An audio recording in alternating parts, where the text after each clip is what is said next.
All right, what is going on, everyone? Today we are going to do another Planetary Qualifier roundup of this past weekend. Um, Talk about what is succeeding, what is surprising, and what you should be thinking about potentially playing at your next PQ, whether it's this upcoming weekend or the following. Um, a lot to digest here. So let's just take a look right at the stats here. So what I'm going to do is I'm just going to organize this first set of data here by top 8 so you can see what is performing. Oh, that's the wrong way. Try that one more time. Great. So if you see here, the gap has closed between Han One Yellow and Sabine as the top two decks. We can take a look at last week. It was 17. Kind of was the difference between the two decks in terms of top 8 finishes. It's now just 9. Obviously, Han, if you can see here, has 12 more wins and 4 more second place finishes as the yellow version. But interesting just how quickly the meta share is kind of falling from Han 17% all the way down to basically 16. Doesn't mean the deck's not good. It obviously still is probably the best deck, but just the Sabines are rising. Django as well had a good weekend, about 14 more top 8s for Django. Whereas again, Han was at 118, had 17, so still a good weekend there. Sabine had 25 top 8s over the course of finishing updating last week and this week. Quinlan sticking right in there, right behind, just a couple less. Cad Bane, again, struggling. You'll see here, Cad Bane target had 34, so just 4 more top 8s. You'll see Boss Green now tied with Boss Blue at 36 apiece, but the big difference here is Boss Green has 5 wins and 7 second place finishes, so just 2 and 5. So as I said last week, I do not think Blue is in a good spot. I would not play that deck. And Green was on the rise, I felt, and sure enough, 8 PQ tops for Green from last week, and only 1 for Blue. So you can just see the trend there. Anakin next up at 31. Anakin Blue had a decent weekend, finishing second in New Jersey. And then the rest of the meta. Yellow, Green Han still doing okay. Kira Green obviously on the downtrend as ECL. Kira on the rise, has now 10 tops. Last week was 6, so 4 more tops for that deck. Definitely a deck I'd check out if you're interested. Cad Green also won a PQ. Again, I think if you're looking at Cad Bane, I think these green ECL versions are looking stronger considering what the meta has become. Yeah. So that's the top 8 meta. Still Han strong. But we'll reset that and then we'll go over here.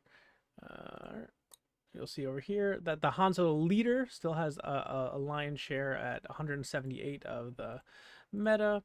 It was 154 last weekend. So overall, Han still doing very well. Slightly dipped, right? It had 22% last week, down to 21, so about a percentage point full drop. Sabine, however, again, 15.15 all the way up to almost 16. So Sabine had a really good weekend. And then Django Quinlan still neck and neck. As you can see, Cad Bane falling fast. Boss Green helping that rise. Anakin slightly edging out Palpatine in total. Kira is now in that 30 threshold, whereas last week it was I just assumed it would get there, right? I think I said like these are the decks right here minus Cad Bane, Tarkin Town. I was like including Kira in that 30 mix, and sure enough, she got there. So now she is, closing on a Palpatine. I assume will pass Palpatine by the end of the season. Honestly, the yellow version of Palpatine is by and large doing the best with 22 top 8s. Iden's also on a strange rise. Iden had 7, so that had 4 this weekend alone. People are really enjoying that Iden Blue mill deck. It's really what it does. I mean, occasionally you'll win with like an Avenger lock, but it's really just milling you with those 4 cost vigilances and Iden healing so much. um, had some surprises down here. We had a Watt top, and now we've got a Maul, an IG-88, and a Bo-Katan top 8. Um, Pretty crazy. Maul didn't just top; it actually won. It's very small PQ, so I would take that with a grain of salt. It did beat meta decks, in the top 4, and I assume during the day, probably played some meta decks, but I would not take Maul ECL to a PQ if I was looking to win. Um, yeah, and then check out total winners. Han obviously still very dominant in the top 8. Had a pretty good weekend. We'll check out winners. Yeah, 6 wins this weekend. Sabine only got 3. So still good. Again, very good weekend for Sabine. I don't think she's won 3 in a weekend in a minute. But Han still winning 6 is definitely impressive, considering as we've shown, it's dipping in terms of top 8 share. But again, still getting to the top 8, still finishing very strong. So if you are good with Han Solo and are proficient enough in like mirror settings or into Han Green if you want to play yellow, still a deck I'd consider. I really like the red version too. Han Red or Han Tarkentown I think are also good decks. The blue version I think is the weakest but still has games, so if you're interested in looking at that version, I think it's interesting. So yeah, that's kind of the meta breakdown. Again, Anakin hasn't been able to get a win, but he's putting up about a top here and there. I decided to compile base stats here, which I thought was interesting. Like, obviously, it felt like Tarkentown was the most played base. It definitely is. Definitely the most represented base in top 8s with 233 tops. Followed by Han Cunning, basically taking 135 of these 181s are Han Cunning, but still. Then you have ECL 178, just slightly behind. Vigilance 30, Command 30, all over 100, encroaching on 120. And what was most interesting to me was that Aggression 30 just falls off a cliff. 15 tops. Every other 30 HP aspect base has over 100 tops, but Aggression 30 is just never worth it. The Tarkentown is just so much better than playing 30 HP. And I thought that was really interesting. Because here, 105, 178, it's definitely better, right, between command, but you know, it's not not 233 to 15. And obviously no one's playing security complex. That's 2 tops. So vigilance, you're basically just playing 30 HP. Cunning, same thing, just 30 HP. But it is interesting to me that out of like the 2 viable rare bases between Tarkentown and ECL, that the distinction is so drastically just play Tarkentown. Yeah, we have again pretty good heroism split thanks to Han and Sabine controlling the meta. And then if you look up here, base pairings, we've got Hero Green led by Sabine and Han at the top. Han Yellow, again, only 12 other Hero Yellow decks have tops, so this is mostly just Han Cunning. And then Villain Red, Villain Green standing strong with Hero Red just behind it. That's mostly going to be Hero Red would be, who's the red base? Quinlan, yeah, mostly Quinlan. Villain Blue, Hero Blue, Villain Yellow, and then the Palpatine, the Chancellor's not doing anything. But really, really interesting stuff here. See what's kind of climbing and falling. I think Rey had a pretty good weekend too. If we look at top 8s, 14, yeah, she topped twice. Feels like Rey's on the cusp. Again, you can check out here. I'm just missing 1 deck from Austria yesterday. I do not know what this top 8 deck was. That should not be EE. What the heck was that? I don't remember what that was. I guess I typoed there, but I did have this deck. I think this was Boss. That was Boss Screen. Definitely was Boss Screen. So there we go. Anyway, yeah, so we take a look at this weekend.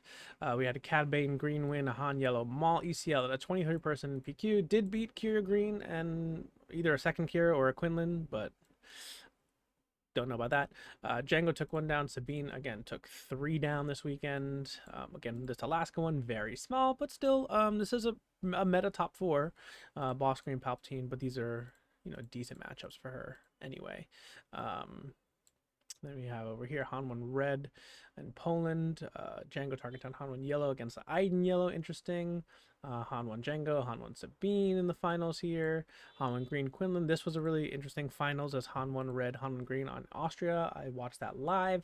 And I had a friend, shout out to Ralph Blues, who has picked up Han 1 yellow, and I told him, with Han 1 green and Cad Bane on, green especially on the rise, but Cad Bane in general, do not forget, because it's a big one, that L3 can rescue your unit when it is captured by Cad Bane, either for 4 from your or for 2 from your hand. Do not forget, you do not have to take the shield unless you're going to swing for a game with that unit and you need to survive, so whatever. Do not forget, it is won me so many games, because I do think people often forget that it has that second effect where the shield is the secondary part. It rescues, and if it doesn't, you can put a shield on it. So it was interesting that in game 1, the Han 1 green, you winged out Cad Bane to capture Han unit. And from his hand, the Han red player played L3 and put a shield on it. And that, he ended up winning that game eventually. I think, or no, maybe he lost. I think he actually lost that game in the end. But the game swung massively on his head if you rescue that Han unit. Yeah. Anyway, don't forget that L3 can rescue from Cad Bane. It's the only capture unit that people are playing. Then this is a very interesting Kentucky, again pretty small, 49, but Tarkin blue taking down over Sabine. You have a Mace blue, you have a Bo-Katan blue, Quinlan ECL, really interesting here. Boss green, this was Mephisto from the Bantha Network, dominated here. Checked out the melee. He went 9-0, only dropped 3 games all day, and he's finished second 2 other PQs, I believe, with Boss green. So been grinding, and he finally broke his curse. Here we had an Anakin top as well, and then France was a really interesting top 8. This is, yeah, Gar Saxon again had 2 tops this weekend, so a decent weekend for Gar. You had Obi-Wan blue get a top in Australia. Interesting. Yeah, so just missing that one top. But there was how many Idens? We had 1 Iden, 2 Iden blue, Iden yellow, and then last weekend as well we had Iden win. So yeah, people are playing that hard control. Interesting, honestly, considering just how bad it is into Han yellow, in my opinion. So, but people are still trying to play removal pass, but not my favorite style of playing. Anyway, got some interesting deck lists to take a look at as well. Asajj Tarkentown has now a couple tops 3, I think. Asajj Tarkentown, yeah, 5 tops. Excuse me. So yeah, this is, fast and furious deck.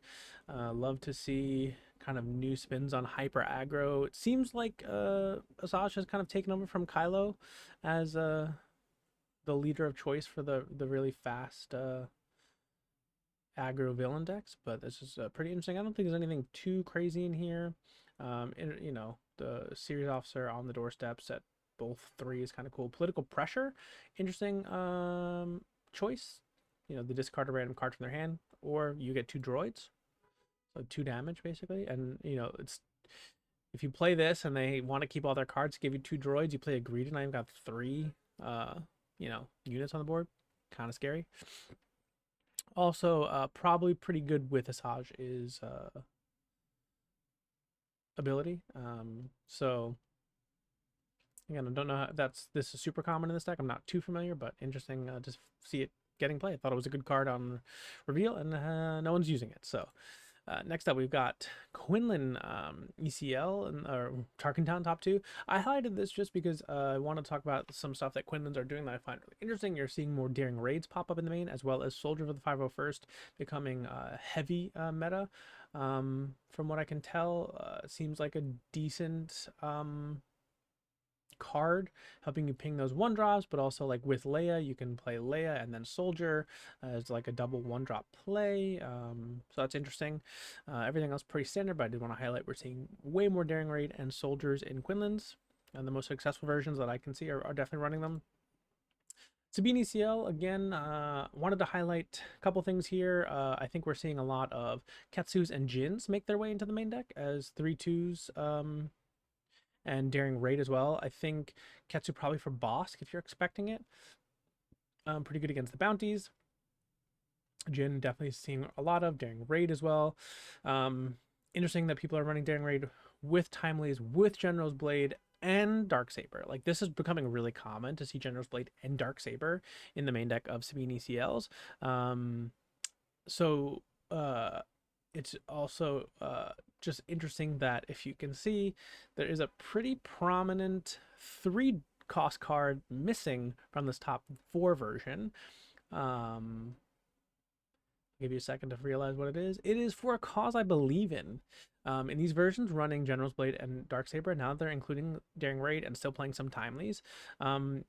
You're just not guaranteed that 4 damage anymore. It's more likely going to be 3, and on really bad flips, even 2, as you get into the side deck, right? And you're running Scanning Officers and maybe other, just Fang Fighters, all these things. Like, you're actually really hurting that card. So it's really interesting to see some versions that are having success move away from 4 cause I believe in and opt for the Daring Raid just as guaranteed 2 damage. Again, much cheaper. Also helps against Django, potentially racing there. Yeah, upgrades are back for Sabine. So make sure you're prepared for not just Darksaber, but also General's Blade. Really interesting stuff. And obviously, and Sundari, I think, is also really popular now compared to a couple weeks ago. And then we have the Han 1 Red that ended up winning. Just wanted to highlight this. I think this is a very strong aggro deck. As far as I can tell, when I've played it, basically you're almost always ramping up every turn. So your turn 1 is Liberated Slaves, Cassian, DJ, Falcon, almost always. Sabine unit is very good in certain matchups. Your next turn is going to be Kira and K2, like exclusively, or you're going to hotshot in for 5. And then after that, you're going to play a Poe or a Plo. Like, you're always using his ability basically to play ahead of curve. And then you're looking to go 5 to 7 and play Enfys, Han, or Mace. And if you get stuffed, you have Falcon, or 2-3 drops, or yeah, the deck is hyper aggro, but it's pretty interesting, doing well. We'll check here. We'll just quickly go back and we'll see that Han Solo Red, I think it's up here, the Tarkentown version, 3 tops, 2 wins, and then the red version, 10 tops and 3 wins. So Han Red definitely seeing success. Between those 2 bases, you'll see that's what, 5. That is the same wins as green, half the tops. So 22 tops for Han 1 green, only 5 wins. But Tarkentown and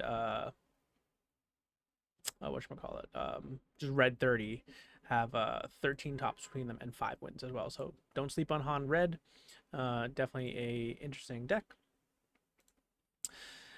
Then we have the highlight of my weekend was IG88 Droid Manufactory getting it in and getting a top 8. And this was no small PQ. The Austrian PQ had 80 people.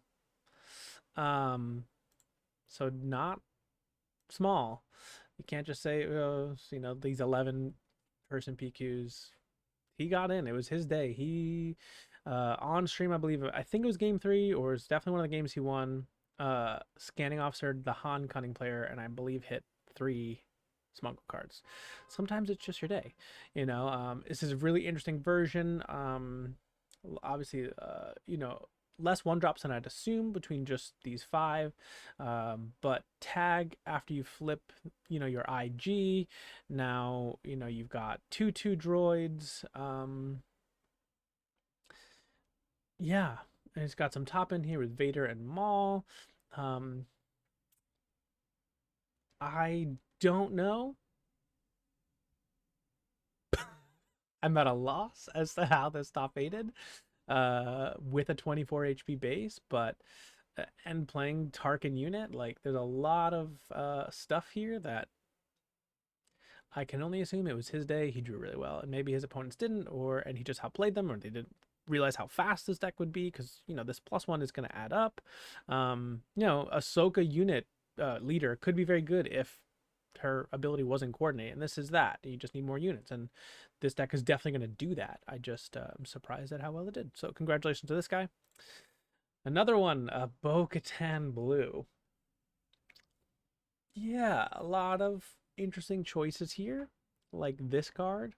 This is a kind of a bad reinforcement walker, just heroism. Obviously, you can't play that in these colors, but still 6/9, do nothing. For 8, that when defeated, you get tokens, and it has a restore 3, but I don't see any world where this is saving you, but I can see it being okay against control, right? You play this threatening 6 damage, and if they power the dark side or Vel, you get 2 tokens, I guess. Um, really interesting to see this split of 2 and 1. I feel like Hotshot's just not as good as Mandalorian armor in a deck like this. Um, Vigilance for 6, kind of interesting. He has a lot of questions here. Again, I just think it's probably this guy's day. I have played against this deck a lot. My locals were we had some people who were really high on this in set 2, and they're just games where you put the dark saber on Sabine unit or Housecast soldier or this thing, and all of a sudden now it's a 7/6, and if I don't have an answer to it, it's buffing all your other Mandalorians, and it does get out of control. So I can only assume that, like I said, this guy just had a day where his upgrades were landing really well and everything was working up. Because I've lost to this deck before. I don't think I've lost a full best of 3, but definitely games because of Darksaber just on one of these units, and then things just get buffed like crazy. But Bo-Katan got a top. Congratulations to this guy. And then, the winner of this, try and get a cleaner image. There we go. The winner of that, the Tarkin Blue. I think this deck is fine. Has definitely like decent legs.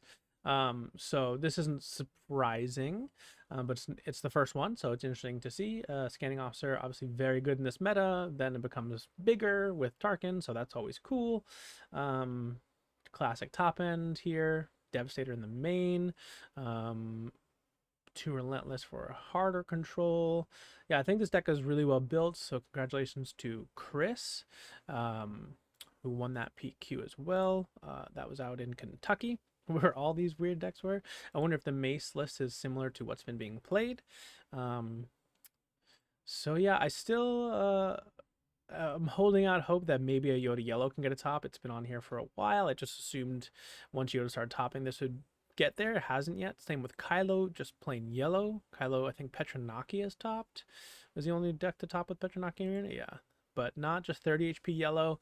And I think those are the only 2 I'm holding out hope for still on here. And those are, oh yeah, Ray Blue was the other one that I left up from season 2, has no tops. Not sure if that deck's gonna get there. I think playing blue with Yoda or Obi seems just better. But those are my holding out for hero decks: Kylo yellow, Yoda yellow, Ray blue. Everything else that I thought could top has topped, and then there's been tons of surprises down here. Anyway, yeah, so that's the rundown for week 2 of February. A couple more weeks left of PQs for set 3.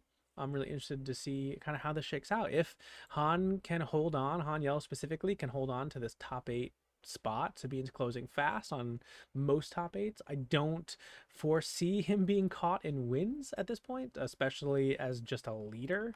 So Han's definitely going to finish set 3 as the strongest leader overall, but interested to see if any of these decks can start eclipsing him. Some of them are rising pretty fast. In terms of Django and Sabine. I doubt Django will get there. It's quite far behind now, but definitely can close that gap pretty heavy. And I think, again, pretty safe to say 40 tops, probably also going to remain the best top 8 leader. But this the race for best deck is kind of open between it and Sabine ECL. So anyway, hope you enjoyed this video. I hope it helped, and thanks for tuning in. And I will catch you on the next one.